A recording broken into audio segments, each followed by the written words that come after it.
Thank you. Welcome back, everyone. How's the energy levels? Good? Low? High? Medium? We're gonna try and raise them a little bit with our next session, which is around prescribing for special patient populations. I'll just quickly introduce the panel joining me for this discussion. So to my immediate right, we have Dr. Dev Banerjee, who's a sleep and cannabinoid physician with Lullaby Health. To his right, we have David Lott, who's a sleep consultant for first responders, also with Lullaby Health. Next to David, we have Lisa Todd, who's clinical governance and policy manager and also a clinical nurse consultant with Epilepsy Action Australia. Next to Lisa, we have Kyle Hunt, who is founder and CEO of Healthcare Providers Association. And on my far right, we have Dr. Michael Mumford, who is medical director with Provocatus. For those who haven't met me yet, I'm Martin Lane, the co-founder of Cannabis, and I shall be attempting to keep this rabble in order for the next 45 minutes. We've had a fairly fascinating, an absolutely fascinating 2 days of debate, and now we're going to bring it all back together to discuss the people who matter most in all of this, and that's of course the patients. We've got a great panel, as you can see, representing a range of different patient cohorts. So let's get into it. I'm going to move around a little bit so I can sort of see you a bit better. But maybe to start with, I'll start with you, Dev. Can you tell us about the patients you treat and what makes them unique? Is that coming through? Thanks. Yeah, Thanks, Martin. fine. Great. So there's a photo opportunity. Couldn't resist that. I told you about my alternative career motives before. We can maybe talk about that. So my name is Dev Banerjee. I'm a sleep physician over 20 years. Originally from the UK. I apologise for that, Martin. So not yet anyway. Sort of my roles have been head of services in the UK, a town called Birmingham, which is, according to the Lonely Planet, the place you drive past very quickly. Also St Vincent's Hospital in Sydney. The Wilcock Institute, University of Sydney, medical director then, currently Lullaby Health in the Central Coast. The reason why I'm here is because the other work that I used to do, 12 years, I used to work public prosecution and the police as a medical legal expert. My particular expertise is automatism. Now, for those who are lawyers amongst you will know that if a crime is to be committed and prosecuted in court, there has to be a guilty mind and a guilty act. So a guilty act could be a stabbing, there has to be a guilty mind. Now, automatism is a legal term, which means that there's no guilty mind. So, for example, a hypoglycemic attack or seizure, but also sleepwalking. And so I used to be national and international expert on sex crimes and sexsomnia. Obviously, when I started my career, I was always told to have a differentiation, so I never knew I was going to be an expert in sexsomnia, but I turned out to be. But many sex offenders, they use automatism as a defence. And so I worked for the Sexual Crimes Unit, Victoria. I also did a lot of sexual crimes in the UK. I was actually on the Scotland Yard list of recommended experts, and also worked with the Crime Investigation Unit team, New South Wales, so death by dangerous driving, falling asleep whilst driving. So 12 years of that. I don't do that anymore, but what I do now is dedicate my time looking after police officers that are sick with PTSD.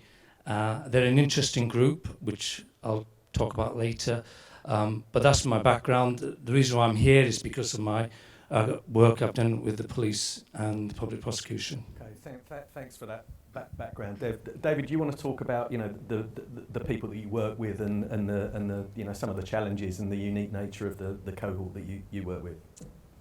Yeah, thanks, Martin. So for people that don't know me, I'm a cannabis patient, have been for 3 to 4 years, and I'm also an ex-first responder of about 20 plus years across volunteer, New South Wales Fire Brigade, and 15 years in the New South Wales Police Force. I woke up one day and my life as I knew it kind of changed. very quickly, I ended up on a number of medications, 14 tablets to be exact per day, copious amounts of alcohol, and followed the treatment procedures of my treating team, and that didn't go too well. So after some time, I was told that I had to find an alternative treatment option, or I probably wouldn't make 40. Now 42, so I'm a bit grateful for that advice. So now as a cannabis patient, I'm also the only consultant in the country that operates a first responder program that's dedicated to police, fires and ambos. We do look after a little bit of veterans, but we do try and work in a bit more with Dr. Mumford, and we'll talk about that later also. But our program looks after these guys when they've attempted medications, attempted treatments, and they've had many failed options. And by the time they normally reach Dev and I for the program and for our help, the conversation generally goes along the lines of, if this doesn't work, I won't be here tomorrow. They've generally had an attempt of suicide before they reach our program. So we don't really get an option to pick the wrong medication or go through too many processes and trials and errors. Dev and I need to know what we're doing with them, and we need to give them an accurate path and a time frame on that. So there's a lot of complexities that come into it, but I think we'll go into a little bit further as we go along. Great, thank you. So that's our first responders. Lisa, do you want to talk about the work you do and the challenges? Yeah, Carol, many of you will know Carol Ireland, CEO of Epilepsy Action. We have worked together since 2014 in the medical cannabis field. It was really driven by our consumers coming to us, asking questions about cannabis, and that they were actually being given information from the social network, as well as that local family members or neighbours would give them illicit medical cannabis, and then they come to us and say, oh, what do I do with this? And I was a bit horrified at the time, especially because many of them hadn't asked the right questions about how it had been grown, how it had been extracted. They had no idea about the dosage and also the drug-to-drug interactions. And there can be some significant drug-to-drug interactions in children, especially on some of the anti-seizure medications. And so that's how we got started. And in the last 10 years, the questions that are coming from the clients are quite different because there's a lot more knowledge out there, but not enough knowledge to be safe. Okay, thank you. Carl, same question. Thanks. Sorry. My name's Kyle. I'm the CEO of HCPA. So a little bit about me. I grew up in quite a few foster care homes in my younger years, and I wanted to start a business that helps vulnerable people. So I started a consulting firm, which is HCPA. We grew up to around about 80 staff. And what we do is we support businesses that support those in need. So we work with a large number of NDIS businesses, my aged care businesses, and medicinal cannabis businesses. And we help make different types of treatment accessible for vulnerable people. So what I'm going to be talking about today is how we can make medicinal cannabis accessible for those on the NDIS and my aged care, which I think is super important. Great, thank you. And lastly, Michael, sorry for the long wait, but you want to talk about the challenges around the patient cohort that you work with? So my name's Michael. I'm a veteran. I've been served for about 18 years, and since discharge or leaving the military, I left as a doctor, and because of the people I work with, I work with a lot of veterans, and so veterans sort of feel comfortable coming to us. When we talk about a veteran, these days we're talking about very, very young people who've joined the military, and they've been broken for some particular reason. And these people are very young, so 30, maybe 40, some of them in their 20s, and they've been medically retired. And so through the process, these people have both physical and mental injuries. The discharge process is usually quite long, therefore they're on polypharmacy by the time they actually discharge. In the military, they're not allowed to use certain medications, even though they're on a discharge path. So by the time they actually get out, they're chronic, they're addicted to many of these medications, and they're looking for some form of answer. These people are usually young, fit and healthy when they join up. They don't actually like using medications. They enjoy their fitness, and on discharge they're a totally different person. Okay, thank you. I'm actually going to come back down the line, so you hang on to that microphone. That's right. Just in terms of, and I might actually get you each to pick one, so just in the interest of time, in terms of the kind of barriers to entry for your particular patient cohorts, maybe if you could do, what would be the biggest barrier to entry as far as medicinal cannabis is concerned? Probably the biggest barrier I find is someone who understands the veteran. So a doctor or a prescriber who knows them, as he knows the veteran, what they've been through, their different medications they've been on, knows the DVA system. So remember, if we're treating veterans, we're looking at basically an insurance company is trying to support their health ongoing. It's not a simple process. There's many barriers. There's a lot of frustration and resentment from the veteran to that organisation. You can see by there's a Royal Commission going on. It's been going on for the last couple of years. So therefore we know that there's a lot of problems within DVA. They're trying to fix it, but it's complex. It's going to be hard to change that. It's going to be hard to sort of work with that. And as the prescriber trying to jump those barriers, we actually have to work with the veteran, gain their confidence, and then navigate the system in a safe and ethical manner. It's something that they are vulnerable. They are going to be long-term patients. We need to look at them and make sure that we can assist in de-prescribing, assist in improving their quality of life, but do it in a safe and ethical manner, because DVA is there, they are funding it, and we need to look at different things that have happened overseas. There's other militaries, other DVA equivalents. They're ahead of us.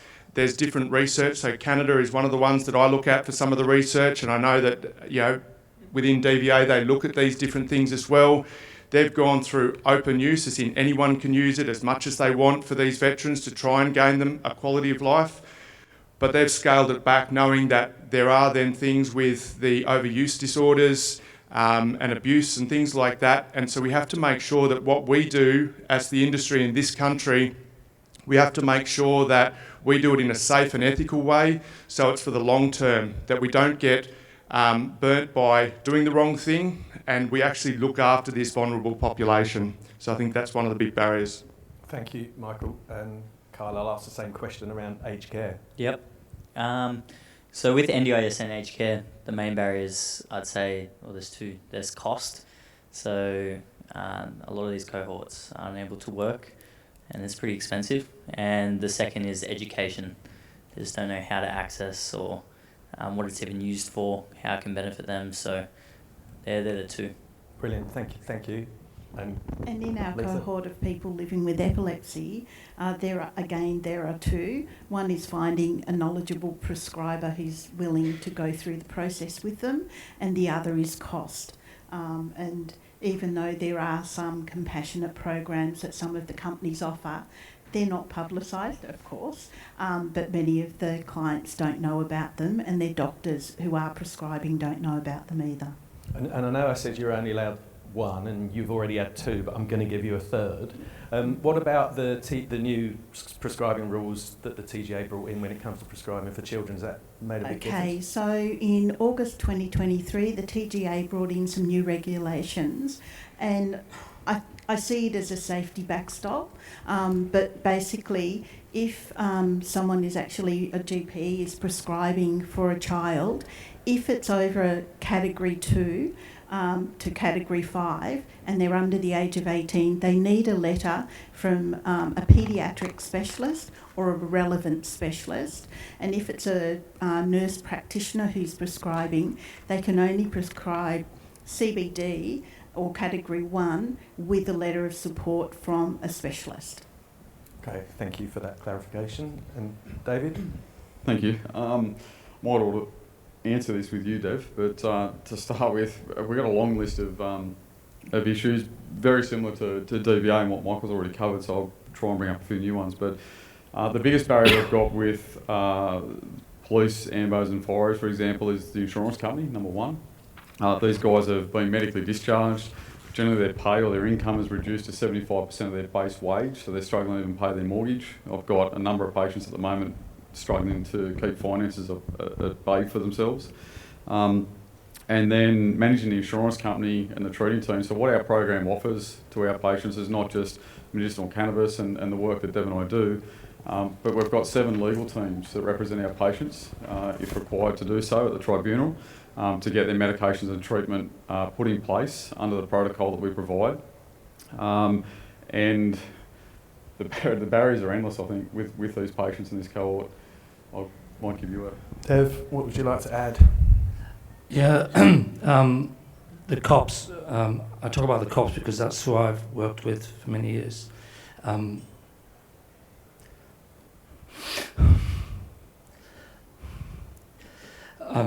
I think about the people we fail, the victims of sex crimes, and you look into their eyes and say the system has failed you because no one believed your story, it hurts.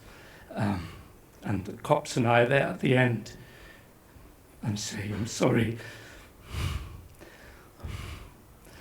I'll be okay in a minute. Okay. Look, do you want to get it's all right. started? It's all right, buddy. The cops are an interesting bunch. There's a brethren mindset.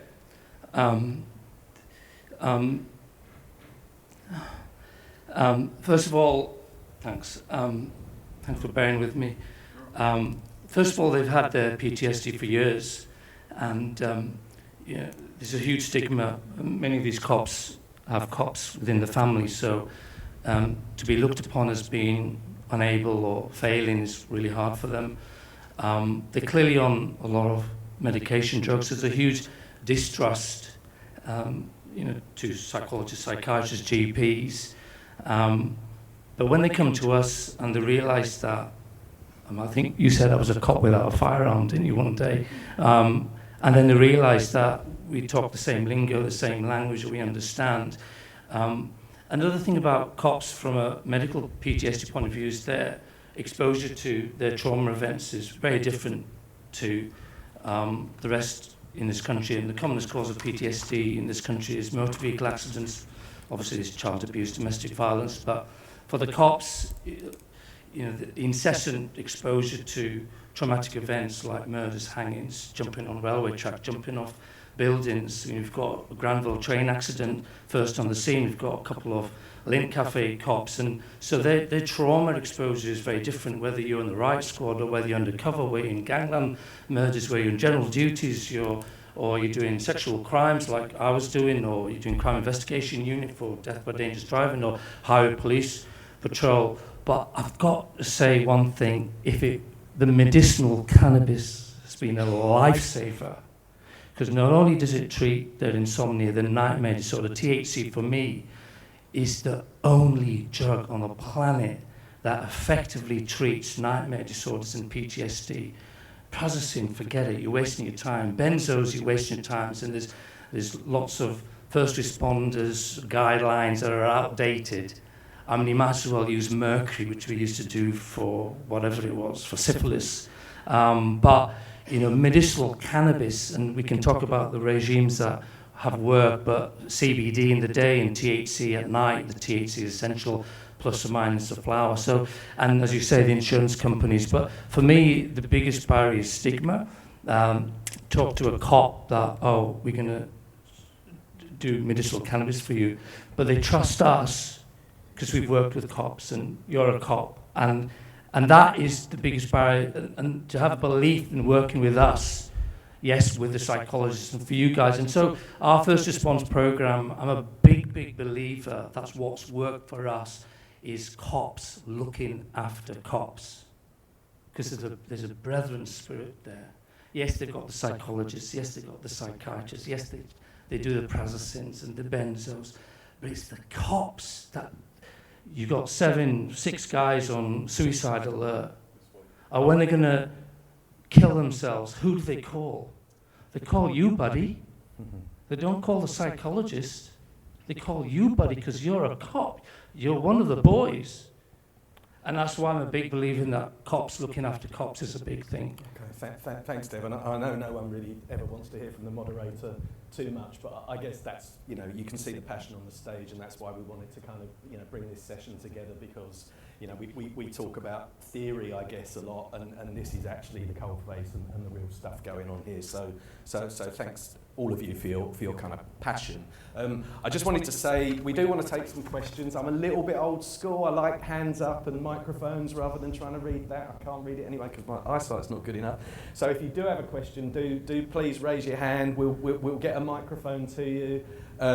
Please say who you are and where you're from. And also, we want questions, not speeches. So got one over here straight away, which is brilliant. Reese, I'll come to you next. Hi, my name is Bronte Jade. I'm from Nova Therapeutics. My question's actually outside of medical cannabis, but particularly for the service like COPS and PTSD. Where do you think Australia is sitting now that psychedelic therapies become available with drugs like MDMA, ketamine, and Ibogaine? Because they're internationally showing great success for those sort of patients and treatment for PTSD disorders. Who wants first run at that? Michael? Look, I think it's definitely an emerging field. I think there's a place for it. I think we have to be very careful of who we choose for those things. It's not going to be just because it's there, everyone can have it. And like medicinal cannabis, it has to be a process that we're going through and making sure that we're trying to treat people appropriately. There's costs, there's all sorts of barriers involved in it.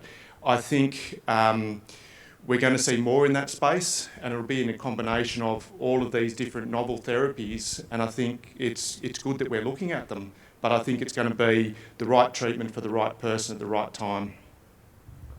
Thanks, Michael. Dev, do you want to run at that one? Yeah, I mean, they are desperate individuals, aren't they? And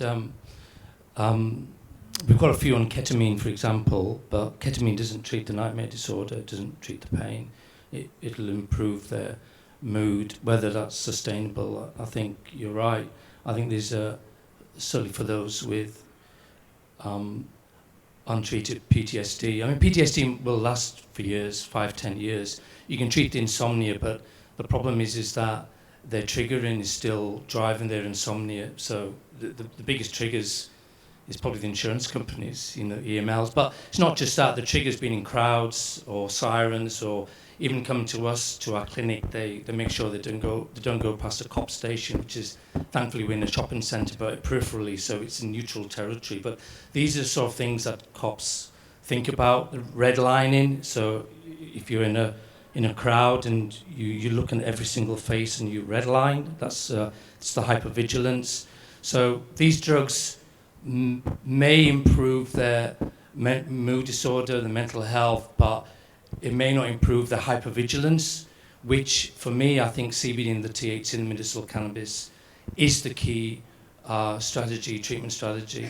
So you have to do almost like separate the old polypharmacy to the new polypharmacy, which clearly I would feel would be more effective. Would you agree with that? Yeah, look, I agree with all of that, and I'd probably go a step further and say that I know when ketamine first started, particularly in our area, people thought that ketamine was going to be the golden bullet to everything. And certainly the patients that we've seen on the ketamine program 12 months later are still needing medicinal cannabis. They have had a small reduction, and I'm even a candidate for that as well. So I've been through ketamine treatment myself over about a 6-month interval. And the ketamine process helps with certain aspects of your PTSD and certain drivers of that, but it doesn't fix your insomnia, your nightmares and your sleep disorders. Okay, I'm actually going to go to another question, just in the interest of time, because we are moving on. So Reese, to you. Hi all. Yeah, Reese Conn from Pennington Institute. One of the biggest barriers I imagine is cost, and we've heard like insurance companies sort of be mentioned. I was really interested to hear the NDIS be mentioned in particular. Could you go into more detail about the NDIS opportunities that may be available for some people? Yeah, so for some people in the industry, you probably already know that NDIS and My Aged Care, they've mentioned that they do not cover medicinal cannabis, which is true. They're very strict on that, and they won't ever cover any type of pharmaceutical. So what we've been doing is we've been working with a couple medicinal cannabis businesses that both prescribe and supply medicinal cannabis. And we've been working on models on how to make it accessible for people with disabilities in my aged care. So what we've been able to create through strategy and through using some of our internal lawyers and whatnot is a way where they get NDIS registered and my aged care registered, these businesses. And what they're doing is they're providing services or products that aren't medicinal cannabis based, that have X amount of upmark on the products, and that way the patient's receiving their services or products that they are paying for through their funding. And that in terms of services, it could be like a care plan, for an example. And as part of that, in their medicinal cannabis business, they're actually providing a concession based on the upmark that they receive through the NDIS or My Aged Care. So essentially they're just providing concession to medicinal cannabis, if not free medicinal cannabis, to those who need it, while also collecting government funding through their other service or product offerings. Can I just add, for the cops, I mean, it's been hard work, hasn't it, with EML and the others to fund it. But it's such a drama, and which is why we've got legal teams. But we have been lucky that many of our cops have had it funded. And if it wasn't for that funding, if it wasn't for the forthrighteousness of us in making it happen and screaming at the case managers that we've got someone who's going to kill themselves, then, and they don't know, the case managers. I mean, we had the Granville Railway accident, and I was saying, look, you know who this guy is. First on the scene, the Granville Railway accident, 83 people got killed, and her response was, but we're not interested in the Granville Railway accident, it's all the stuff that happened after that. Well, come on, my friend. Clearly, first on the scene with 83 bodies, carnage, is bad enough. And that was 1977. How many years ago was that? And he's still having flashbacks until we started him on THC. Yeah, I'll add further to that. He around Christmas time, the insurance company decided to delay his medication use because they wanted to clarify something with his GP. So this poor gentleman attempted suicide, ended up in hospital over the Christmas period, and he's doing well again now. But those small disruptions and those small interjections that they have along the way, the result can be pretty devastating.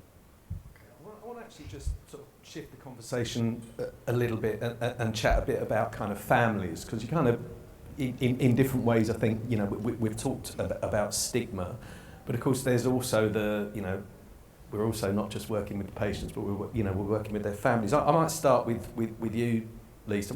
What's the kind of barriers, from the patient's family? What are parents asking?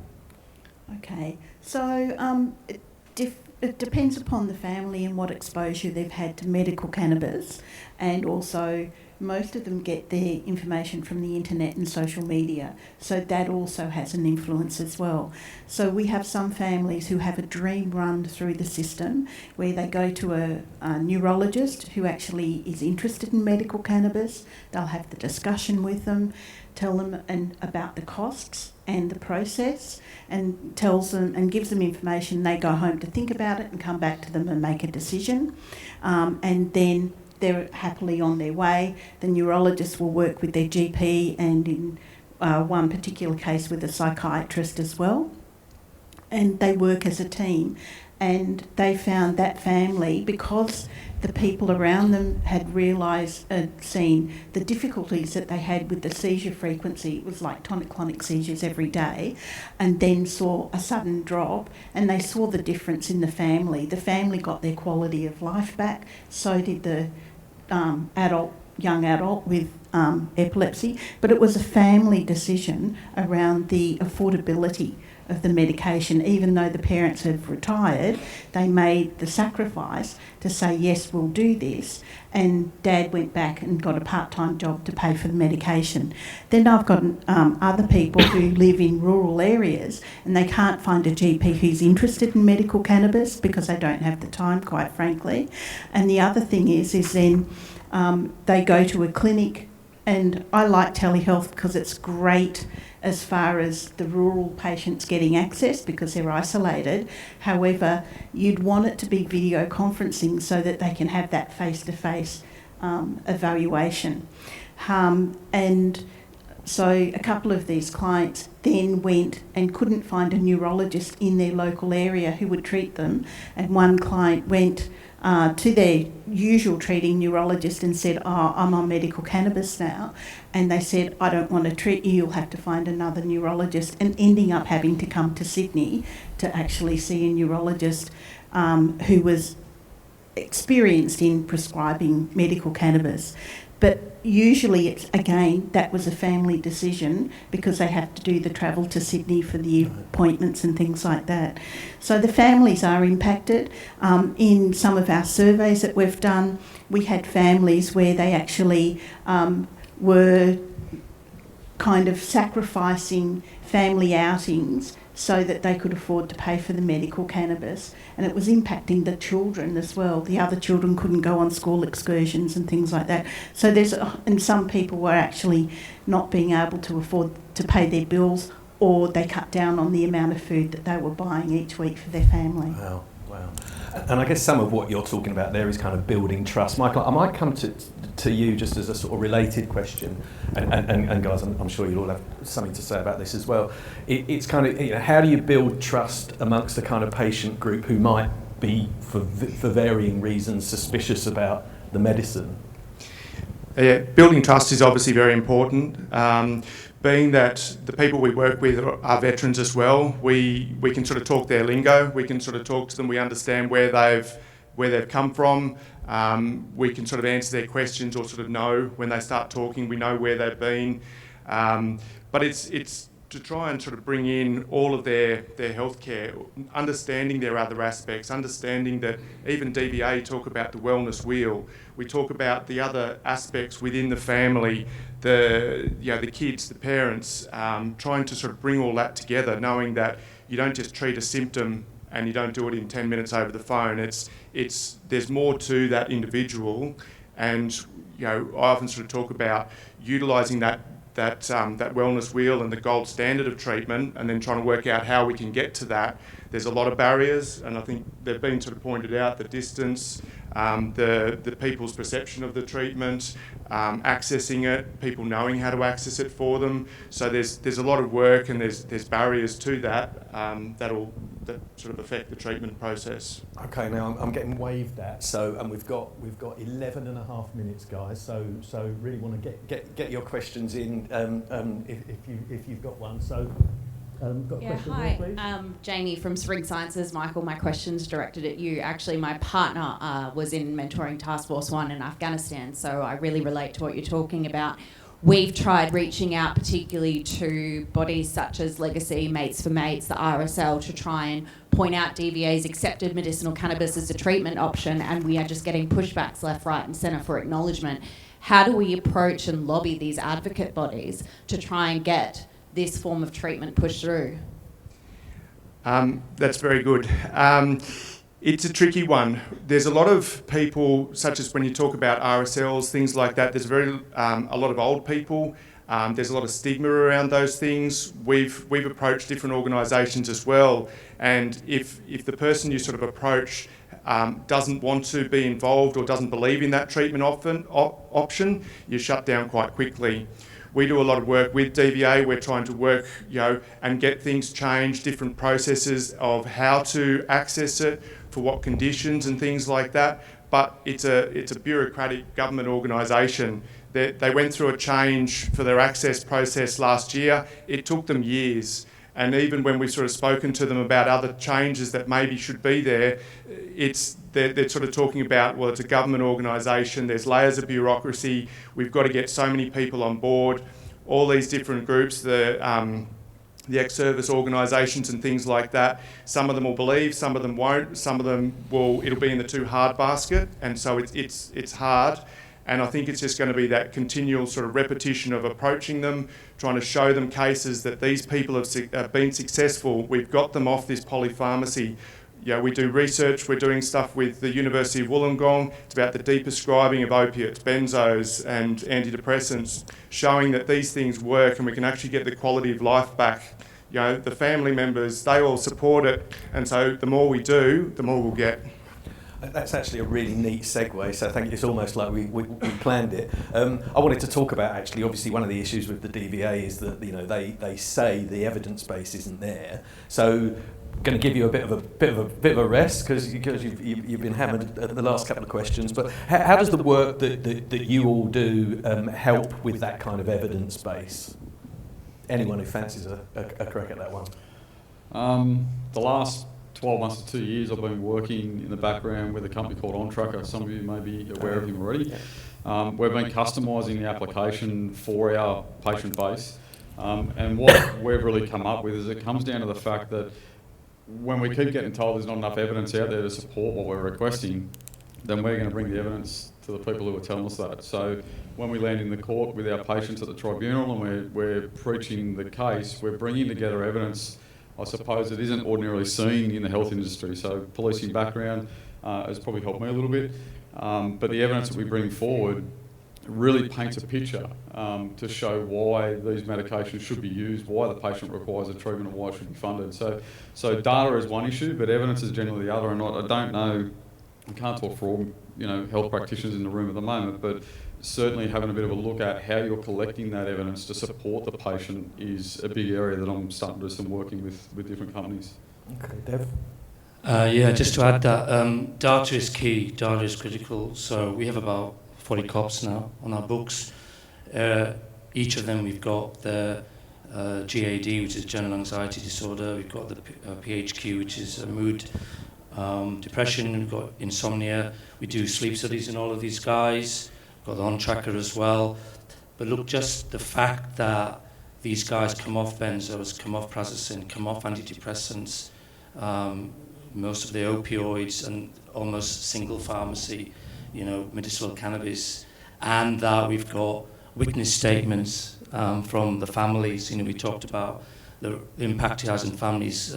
Cops are vilified in society, sadly, just because they're a cop. The children get vilified as secondary PTSD. So when the families come to us and say, he went to the beach with Toby and Jessica for the first time in 5 years, can't get anything more powerful than that.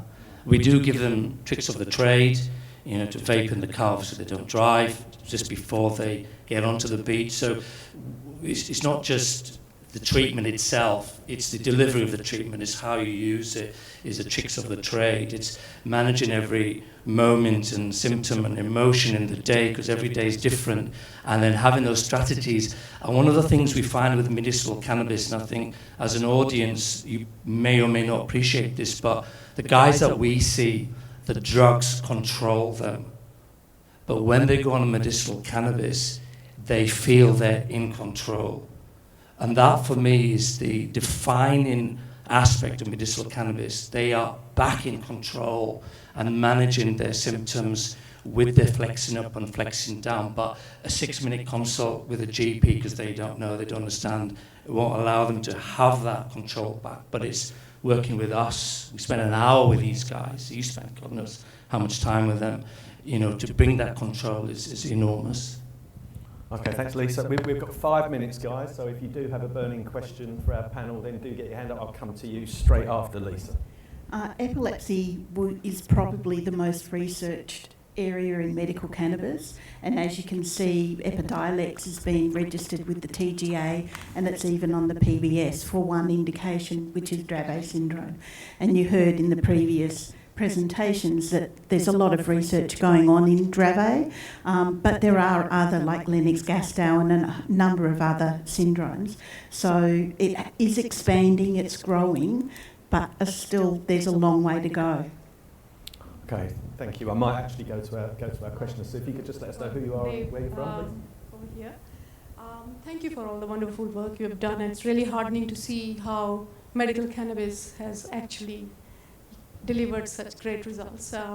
So I guess my question is, in your experience of treatment of PTSD with medical cannabis, have there been times when it hasn't worked? And what do you think that might be the reasons when it hasn't worked, if that's the case?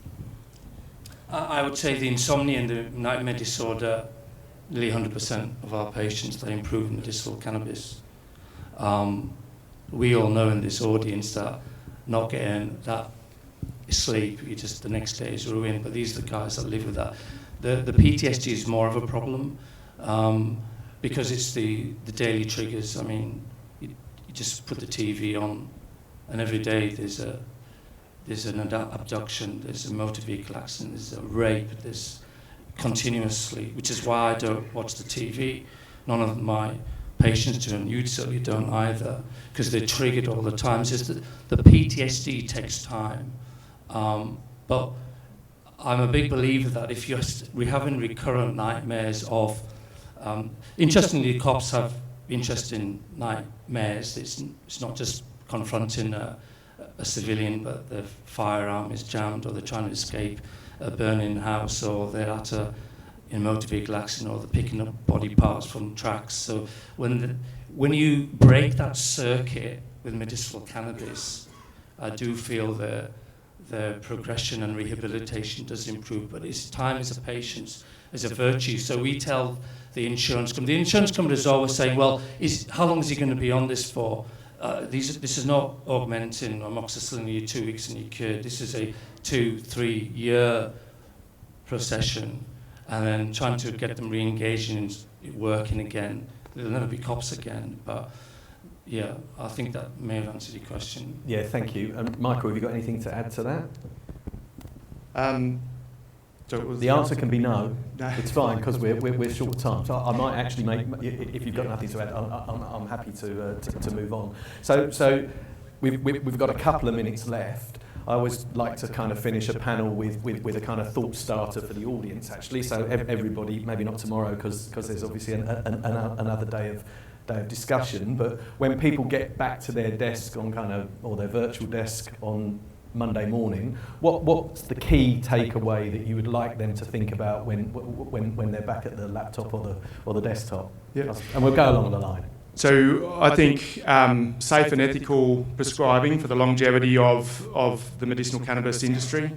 I think the gold standard for looking after veterans, we need to do some more work to make sure that that's an appropriate fit for that vulnerable group. And we're working with a program that we would like to talk to others about, because we know that we need Australian industry, Australian agriculture to come together, and we're willing to have a chat offline about some different things we're doing to try and further our cause for the veterans. Thank you, Michael. And you've got 30 seconds each, so Kyle? Cool. So if we have a look at my aged care, there's just over 1 million people that are receiving my aged care. And if you look at NDIS, there's 650,000 people. A very minimal amount of those people get access to medicinal cannabis because no one knows how to. So if anyone's up for the challenge to make that accessible, come speak to our team after this. Thank you. Lisa? There are currently only 2 medical cannabis products registered with the TGA, and I'd encourage those people who are supplying those 700 products through the SASB program to start thinking about getting it registered, because then it can go on the PBS and our clients will be able to afford it. Thank you. David? Thank you. Look me up, get in touch, and let's have a chat about the work we do for the First Responder Program. If you're serious about getting involved in a unique initiative in this country for the first time, I'm pretty confident that after probably an hour of your time, you'll have a very different light on this patient group that we deal with. Okay. Dev? Yeah, just speak to us. I think last year about 7-8 cops killed themselves, New South Wales. The 40 or so we've got, none of them ended up in a body bag yet. I think that's because of your amazing work. It depends what you as an industry want. You know, you could come to me and say we've got a THC 25, THC 26. I'm sorry, guys, but it's mumbo jumbo to me. If you want to be part of a legacy, I would say you come and talk to us, sponsor a cop, because we're recruiting cops in the program. Yeah, your flowers are great and whatever, but if you want to be part of a legacy and stop cops from killing themselves, you come and talk to us. Okay, great. Now I am getting the horrible red flashing number of deaths. So we're going to have to leave it there. Our panel will be here for a while, so if you didn't get to ask your question or you want to find them, talk to them afterwards to find out more then and how you can support them, then please feel free to chat to them afterwards. Before we thank them, please do stick around for our next session, which will see Levin Health MD Mark Brayshaw in conversation with champion jockey Damien Oliver and AFL legend Alistair Clarkson.